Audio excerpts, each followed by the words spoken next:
여러 가지 여러분들이 취직할 때 또는 그쵸 대학원에서 시험을 치실 때에 실제로 우리가 뭐 예를 들어서 시그마 햇 제곱이라고 하는 요 오차항의 분산의 추정치 이런 것이 우리가 알고 있는 대로 n-2분의 시그마 EI 제곱 즉 잔차 제곱이죠. 자, 요 놈이 지금 요 최소 자성 추정량이 요 놈이 불편 추정량이다. 그럼 이것도 우리가 접근이 두 가지죠. 그냥 이것이 이제 불편 추정량이라고 책에서 얘기하니까 그냥 불편 추정량이겠지. 이렇게 접근하는 사람하고 왜 불편 추정량인지 자, 우리가 불편 추정량을 기본적으로 그렇죠. 증명하는 방법은 요 놈의 기대값이 그렇죠. 요렇게 된다는 사실을 보이면 되는 거죠. 그러면 요 놈이 불편 추정량이지 단순 암기하는 사람하고 요 놈이 왜 불편 추정량인지 우리가 증명을 알고 있는 사람하고는 계량 경작을 공부할 때 실력 그렇죠. 수준 차이가 엄청나게 많이 난다는 거죠. 그러면 이제 공부할 때에 그렇죠.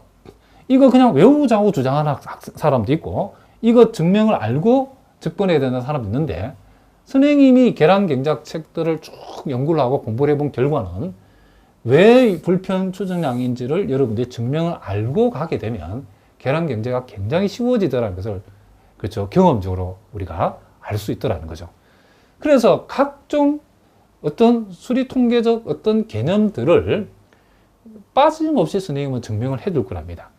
자, 무슨 말 알겠죠? 그래서 왜 불평 추는데 실제 무슨 한국은행이나 각종 시험에 어떠한 어떤 통계량의 추정치가 불편 추정량임을 보여보라. 또는 뭐 이게 최소 자성 추정량뿐만 아니라 우리가 최후 추정량 같은 경우도 그 의미가 무엇인지 왜 최후 추정량인지 보여라. 이런 것들이 실제 시험에도 나온답니다. 자, 무슨 말인지 아시겠죠? 그러면 이제 여기에서 멈추면 안 되죠.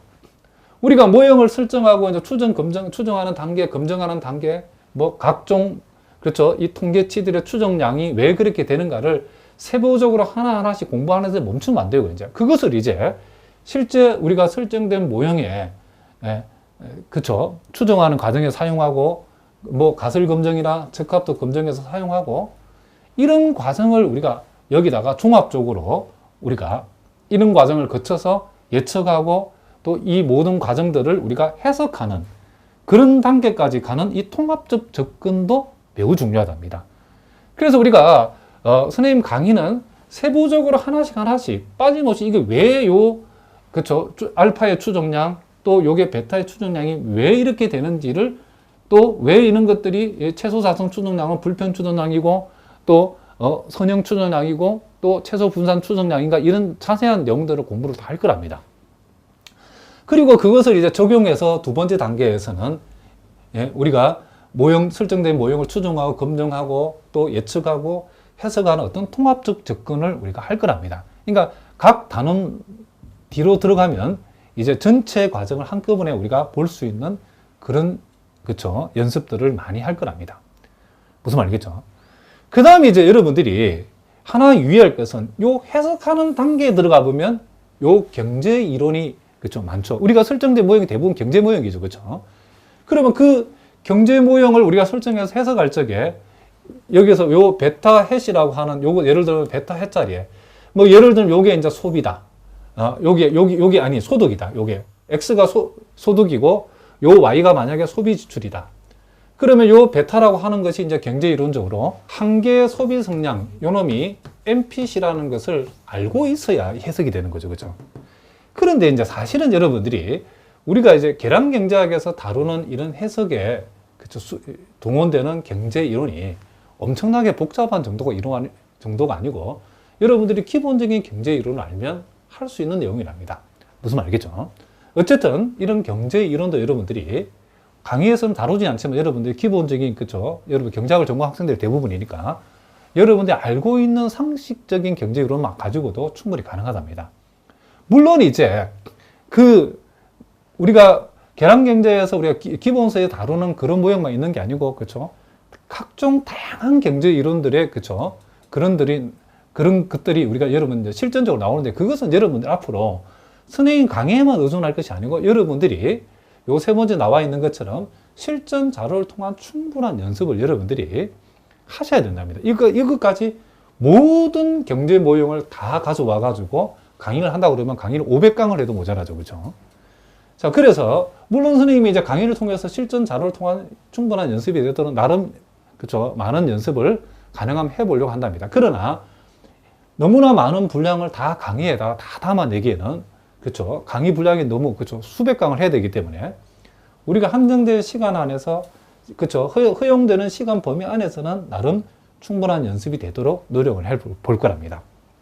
그리고 여러분들이 이제 우리 계량 경제학의 내용을 보면 주로 이제 우리가 크게 회귀 분석을 기반하는 내용하고 시계열을 기반하는 내용하고 요게 한 70대 30으로 이렇게 그쵸 구성이 되어 있답니다.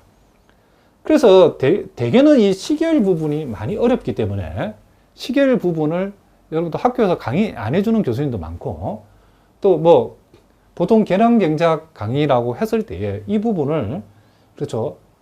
이 강의하는 사람 입장에서 골치가 아프니까 다루지 않으려고 하는 그런 유혹이 많답니다.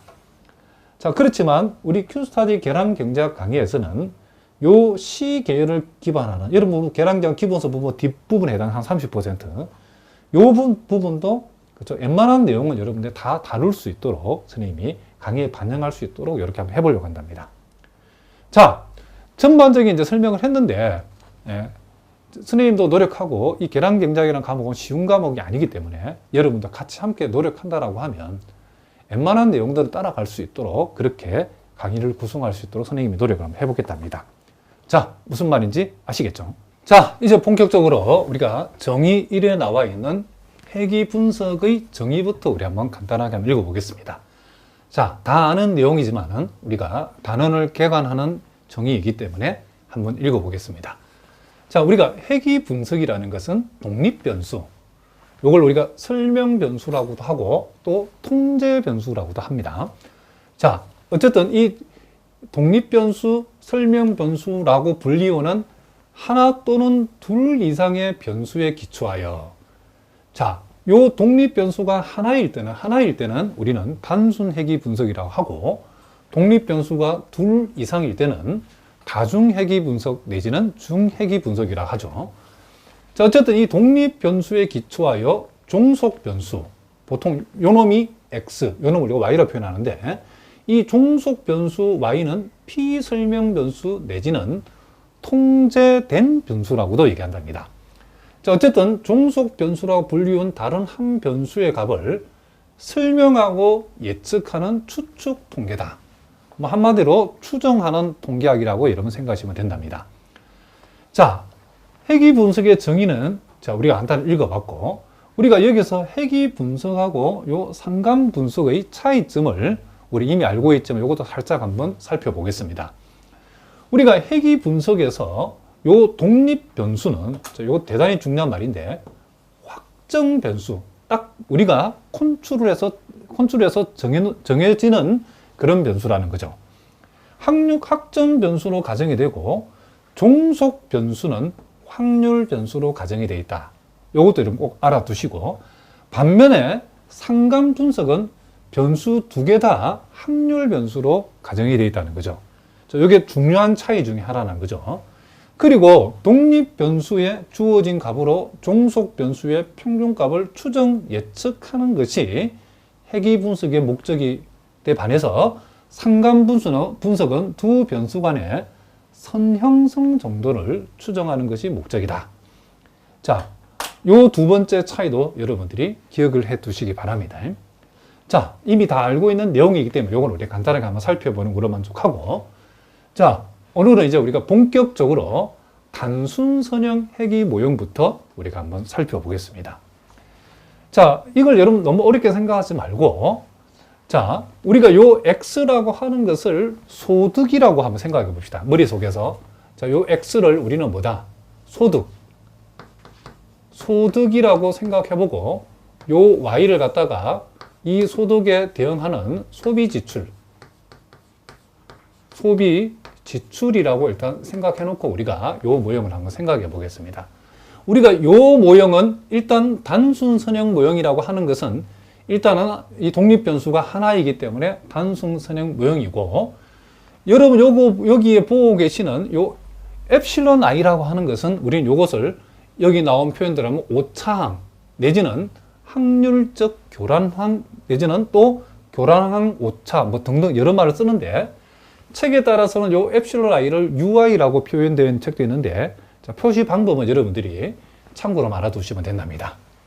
그러면 여기에서 요 사실은 요 엡실론 i에 관한 중요한 전제가 이렇게 5가지나 나와 있는데 어쨌든 나중에 우리가 살펴보기로 하고 우리가 여기에서 지금 여러분들이 명심해야 될 중요한 사실 하나는 우리가 앞으로 식을 전개하거나 계산을 할 적에 대단히 중요한 사실이 있는데 요 X값은 일단은 비확률 변수라는 사실을 꼭 아셔야 된답니다. 요 X값은 우리가 콘솔에서 통제된 기 때문에 확률적으로 나오는 변수가 아니고 요 X값은 비확률 변수다.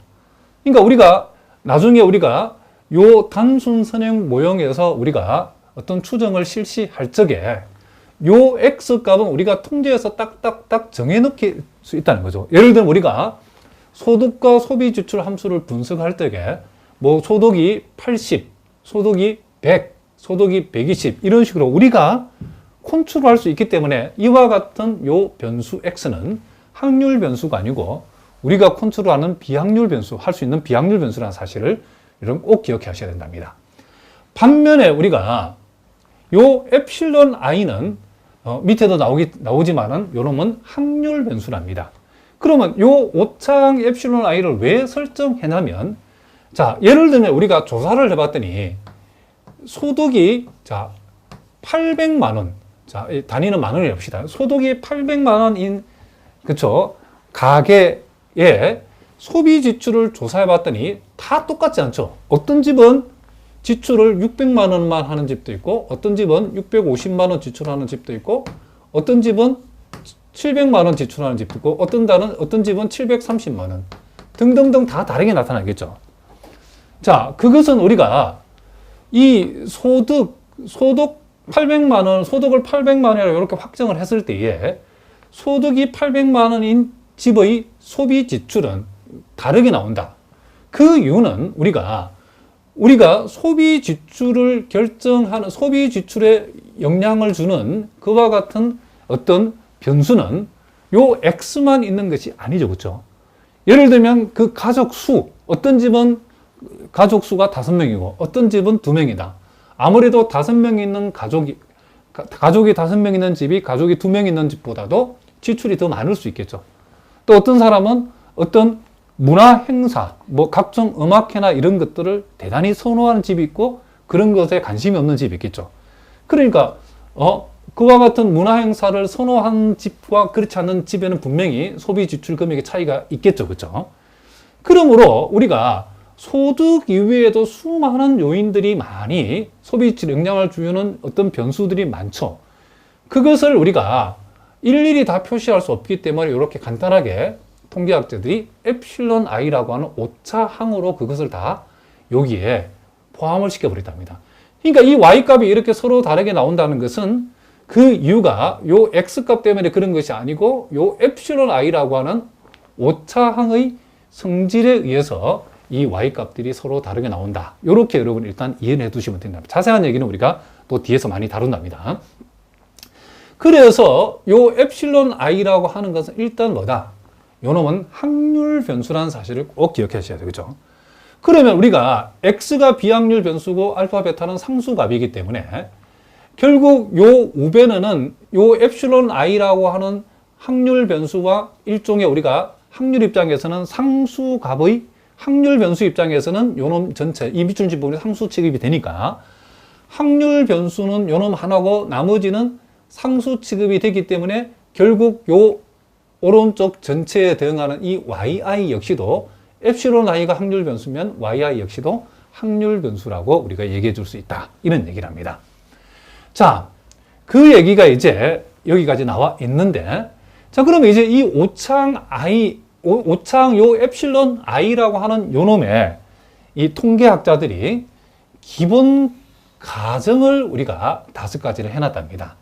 자, 요거는 대단히 중요하기 때문에 여러분들이 앞으로 우리가 중요한 식들을 증명할 적에도 매우 중요하기 때문에 꼭 알아두셔야 된답니다. 자, 그 첫째는 엡실론 i의 기대치는 0이다. 즉, 엡실론 i의 요 평균값이 0이라는 거죠. 그럼 우리 요 사실로부터 첫 번째 뭘 알 수 있냐면 이 y값, 이 yi의 기대값을 우리가 생각해 볼 수 있다는 거죠.